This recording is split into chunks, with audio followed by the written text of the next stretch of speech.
விஜயா தனியாக வந்து நடனப்பள்ளி ஆரம்பிக்கிறாங்க. ரோஹிணி ஐடியா கொடுத்துருக்குறாங்க. ஏன்னா ஷோரூம்க்குலாம் வந்தால் பிரச்சனையாயிரும், பார்லருக்கு வந்தாலும் பிரச்சனையாயிரும், இவங்களை தனியாக வந்து செய்ய வைக்கலாம் அப்படின்னு சொல்லி ஐடியா கொடுத்து பண்ண வைக்கிறாங்க. அப்புறம் ரொம்ப சந்தோஷமாக வந்து விஜயாவும் ஆரம்பிக்கிறாங்க. அவங்க ஃப்ரெண்டையும் வர வச்சு, பார்வதி இது எப்படி இருக்குது பார்வதினே, நல்ல ஐடியா தான், நீ செய்ய அப்படின்னு சொன்னதும் பரதநாட்டியத்தில் ஒரு ஃபோட்டோ எடுத்து எல்லாம் ப்ரேம் பண்ணி எல்லாம் செட் பண்ணுறாங்க. விஜயா நடனப்பள்ளி அப்படின்னு ரொம்ப சந்தோஷம் விஜயாவுக்கு. நானே தனியாக வந்து இதை நடத்துகிறேன், உன் வீட்டில் தான், வாடகைலாம் பணம்லாம் வந்ததுக்கப்புறம் தான் தருவேன் பாத்தியா அப்படின்லாம் சொல்கிறாங்க.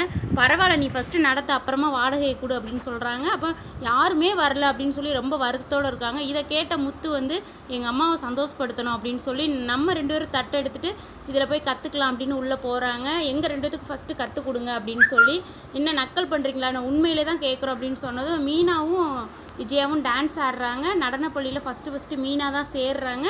டான்ஸ் எல்லாம் கற்றுக் கொடுக்கும்போது திடீர்னு வந்து விஜயாவுக்கு சுளுக்கு பிடிச்சிருது. இப்படி தாங்க ப்ரொமோ போட்டிருக்காங்க. பிடிச்சிருந்தா ஒரு லைக் கொடுங்க. நீங்கள் என்ன நினைக்கிறீங்கன்னு கமெண்டில் சொல்லுங்கள்.